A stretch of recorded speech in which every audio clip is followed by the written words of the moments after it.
साथियों, चैप्टर 148 से हम भावों के कारकत्व और उनके एप्लीकेशन पर बात कर रहे हैं। आज उसी श्रृंखला में हम आपसे षष्ठ यानी कि छठे भाव के कारकत्वों पर और उनके एप्लीकेशन पर बात करेंगे। जैसा कि आप जानते हैं, छठे भाव के कारकत्वों में मुख्य रूप से रोग, ऋण, शत्रु, इन तीन चीजों के नाम से जानते हैं। और जैसा कि हम आपसे कई बार बात कर चुके हैं कि कोई भी ग्रह या भाव अच्छा या बुरा नहीं होता। हमारी जरूरत क्या है, अच्छाई या बुराई, उस बात पर निर्भर करती है। सबसे पहले हम रोग, ऋण और शत्रु, इन्हीं के बारे में बात करते हैं। तो देखिए, छठा भाव लग्न से छठा होता है और लग्न जातक के स्वयं के पूरे शरीर को सूचित करता है। तो यहाँ पर छठा भाव जातक के लिए ही रोग, ऋण और शत्रु का काम करेगा, क्योंकि लग्न से छठा है। कहने का कुल मतलब इतना है कि जब भी छठा भाव एक्टिव होगा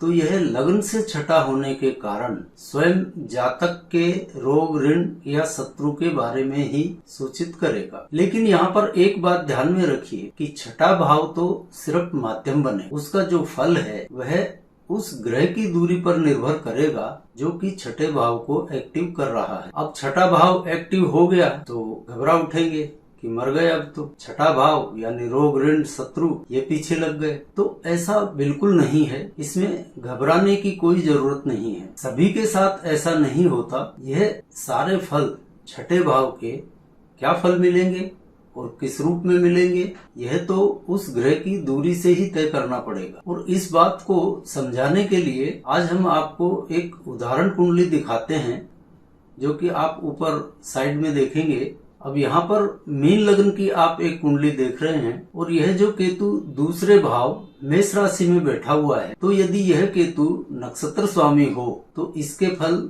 जातक को उम्र भर ही मिलते रहेंगे। और यदि यह दशानाथ है तो इसके दशा काल में ये फल मिलेंगे। अब जो नए लोग हैं वो भ्रमित ना हो। मीन केतु की राशि है और सिंह केतु की उच्च राशि होती है और सारी गणना हम यहीं से शुरू करेंगे। अब देखिए, मीन लग्न है और मीन राशि लग्न में है, तो यहाँ केतु लग्नेश होंगे और केतु की उच्च राशि सिंह छठे भाव में है और केतु स्वयं दूसरे भाव मेष राशि में बैठे हुए हैं। यहाँ उच्च राशि छठे भाव में है तो छठा भाव तो एक्टिव हो ही गया। और अपनी उच्च राशि से केतु नवम भाव की दूरी पर बैठे हैं तो नवम भाव भी एक्टिव हो गया। अब केतु के फल देने की प्रवृत्ति पे बात करें तो हम आपको पहले के चैप्टर्स में बता चुके हैं कि केतु जिस भाव में बैठते हैं उस भाव के फलों की वृद्धि करेंगे, यानी उस भाव को एक्टिव कर देंगे और वहां पर जो राशि होगी उस राशि के फलों को डीएक्टिवेट कर देंगे। तो यहाँ पर केतु दूसरे भाव में बैठे हैं तो दूसरा भाव एक्टिव हो गया और यहाँ पर मेष राशि है, इस नाते लग्न डीएक्टिवेट हो गया। यानी लग्नेश होकर भी अपने भाव को इन्होंने डीएक्टिवेट कर दिया। ग्रहों के लिए अपना पराया ऐसा कुछ नहीं होता, वो तो परिस्थिति वश जिस भाव में बैठ गए वहाँ जो उनको दायित्व मिला है उसी का निर्वहन करते हैं और उसी के अनुरूप वो फल देने को बाध्य रहते हैं। अब यहाँ कुल मिलाकर छठा भाव उच्च राशि होने की वजह से एक्टिव हो गया और इनकी नीच राशि कुंभ 12वें भाव में है तो 12वां भाव डीएक्टिवेट हो गया। अपनी उच्च राशि से नवम भाव की दूरी पर बैठे हैं तो नवम भाव एक्टिव हो गया और अपनी नीच राशि कुंभ से तीसरे स्थान पर बैठे हैं तो तीसरा भाव यहाँ पर डीएक्टिवेट हो जाएगा। और दूसरे भाव में केतु बैठे हैं तो अपने फल देने की प्रवृत्ति के कारण यहाँ पर दूसरे भाव को एक्टिव कर दिया और मेष राशि वहाँ पर है, इसलिए लग्न को डीएक्टिवेट कर दिया। अब यहाँ पर कुल मिलाकर 2, 6, 9 ये तीन भाव हमको एक्टिवेट मिल गए और लग्न तीसरा और 12वां ये तीन भाव यहाँ पर केतु द्वारा डीएक्टिवेट किए गए हैं। अब आज हम बात कर रहे हैं छठे भाव के कारकत्वों की। तो इन छठे भाव के कारकत्वों को इसी कुंडली पर लागू कर देखते हैं और इसे आप ध्यानपूर्वक समझ लेंगे तो कारकत्वों को अप्लाई करने में आपको कोई दिक्कत नहीं आएगी। ग्रह की दूरी की वजह से जो भाव एक्टिवेट होता है उसकी वजह से सारे फल बदल जाते हैं। अब छठा एक्टिव तो किसी का भी हो सकता है, लेकिन सबको एक जैसे फल नहीं मिलेंगे।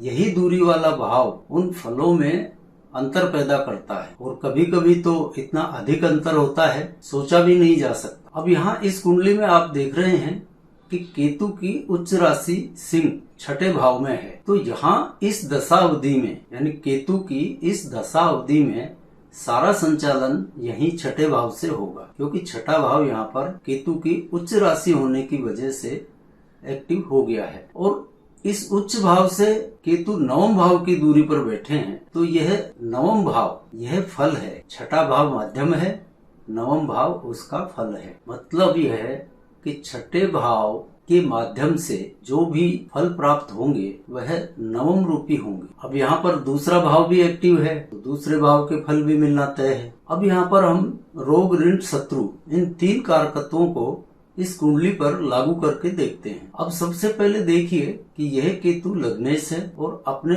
भाव यानी लग्न को ही डीएक्टिवेट कर रहा है और छठे भाव को एक्टिव किया है। तो इस दशा काल में जातक को रोग तो अवश्य होगा। अब यहाँ सोचने की बात यह है कि लग्नेश ने स्वयं अपने भाव को डीएक्टिवेट करके दूसरे भाव को एक्टिव किया है, जो कि मारक भी माना गया है। बहुत बार पहले भी बात हुई है और आपने ग्रंथों में भी पढ़ा होगा कि 7वां भाव भी मारक होता है और दूसरा उससे भी बड़ा मारक होता है। तो यहाँ पर भी इस हिसाब से यह भाव मारक होना चाहिए, क्योंकि लग्नेश स्वयं लग्न की हानि करके दूसरे भाव को एक्टिव कर रहे हैं। और बस यहीं पर सारा खेल है इस बात को समझने का कि भावों को अप्लाई करने में क्या सावधानी रखनी है। अब यहाँ पर यह केतु मारक नहीं होगा, क्योंकि इस केतु का छठा भाव माध्यम है जो कि रोग का है, लेकिन इसकी दूरी है वह नवम है, यानी इसको छठे भाव के माध्यम से नवम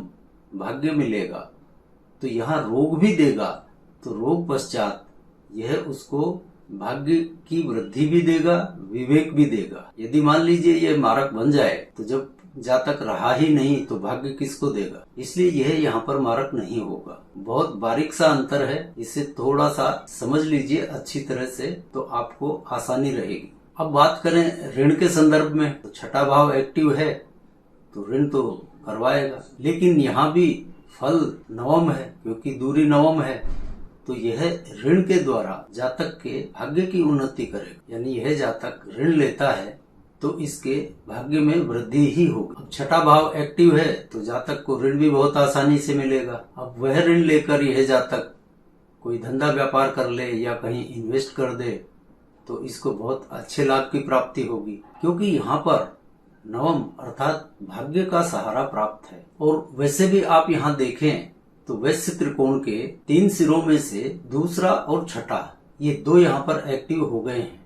तो ऐसा जातक इस दशा काल में ऋण लेकर व्यापार ही करेगा, वह गुलछर्रे नहीं उड़ाएगा। ऋण लेकर वह व्यापार ही करेगा और उसमें सफल भी होगा। अब रह गई तीसरी मुख्य बात शत्रु की, तो निश्चित ही इस स्थिति में शत्रु तो बढ़ेंगे। अब शत्रु की परिभाषा आप ये मत समझिए कि तलवार लाठी लेके आमने सामने लड़ने वाला शत्रु होता है। शास्त्रकार का मत यह नहीं है कभी भी। शत्रु का मतलब होता है प्रतिद्वंद्वी। जैसे आपके व्यापार में प्रतिद्वंदिता बढ़ गई या जो भी आप करते हैं उसमें कोई भी प्रतिद्वंदी खड़ा हो गया, वो प्रतिद्वंद्वी छठे भाव का फल है। यहाँ शत्रु कहना ठीक नहीं होगा, इसे आप प्रतिद्वंदी समझिए। अब इस स्थिति के जातक को जिसका छठा और नवा ये 2 भाव खड़े हैं, तो इसके जितने प्रतिद्वंदी बढ़ेंगे, जितने शत्रु बढ़ेंगे, उतना ही इसका भाग्य बढ़ेगा। अब मान लीजिए यह एक व्यापारी है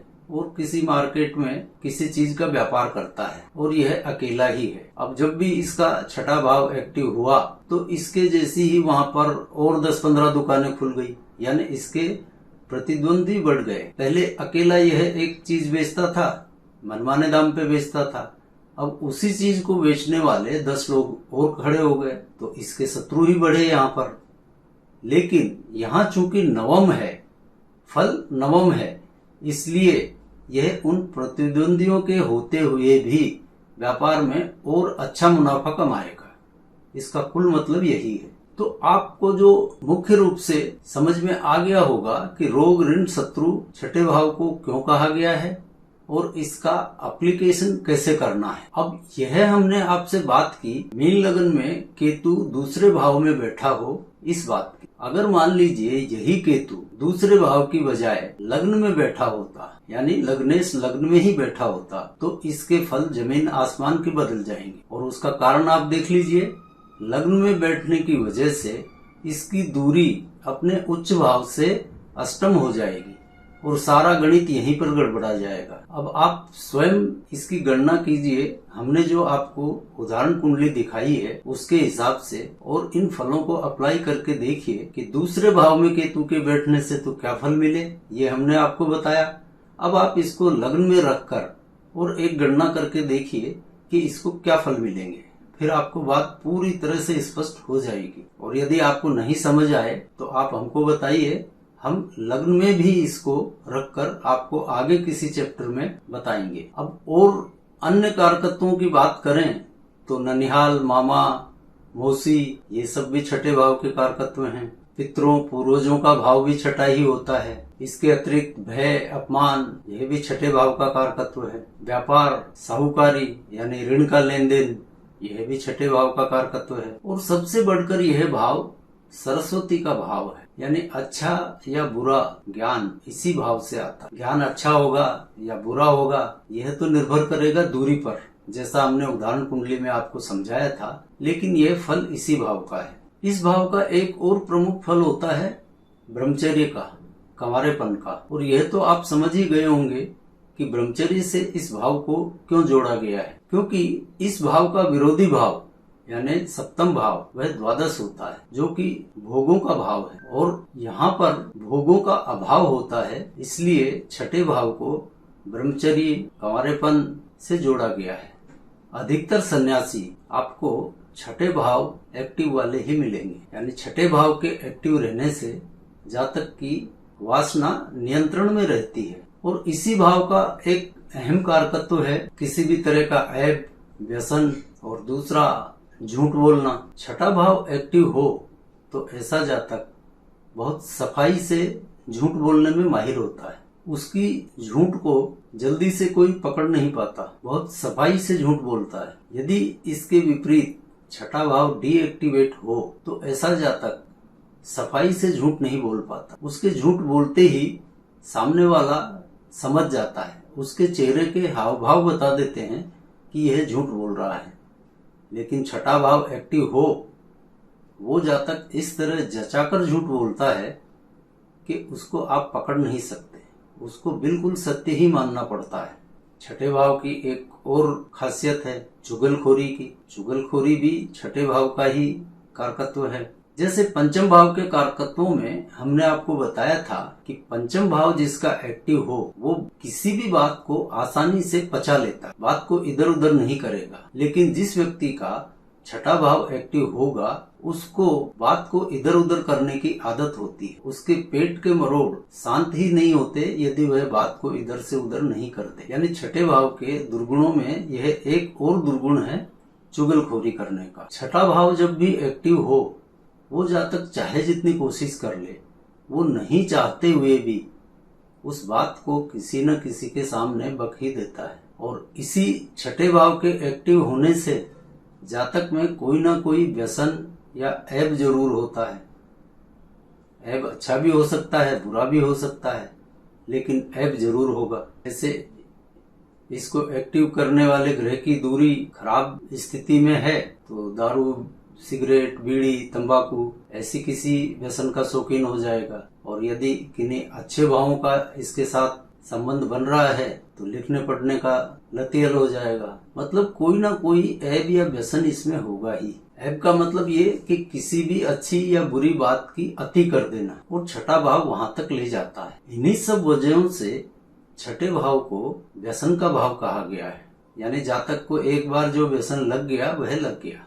और अंत में छठे भाव के बारे में कहा जाए तो यह वास्तव में हमारी सोच का भाव होता है। हमारी सोच का स्तर क्या होगा, उसका दायरा क्या होगा, सोच गहरी होगी या उथली होगी, अच्छा सोचेंगे या बुरा सोचेंगे, इसका पूरा आकलन छठे भाव से ही किया जाता है। यानी छठे भाव का कुल मिलाकर यदि हम देखें तो इसका संबंध हमारी सोच के साथ में है। छठे भाव एक्टिव वाला जातक सोचेगा बहुत, करने को कुछ नहीं होता, क्योंकि छठा एक्टिव है तो क्रिया का 12वां भाव डीएक्टिवेट हो जाएगा, इसीलिए यह सोच को दर्शाता है। आशा करते हैं आपको आज का चैप्टर उपयोगी लगा होगा, और यह उपयोगी लगा हो तो चैनल को लाइक, शेयर और सब्सक्राइब करिए। अब आज के चैप्टर को यहीं विराम देते हैं और अगली बार आपसे मिलते हैं इससे आगे की बात के लिए। तब तक के लिए जय जय सिया राम।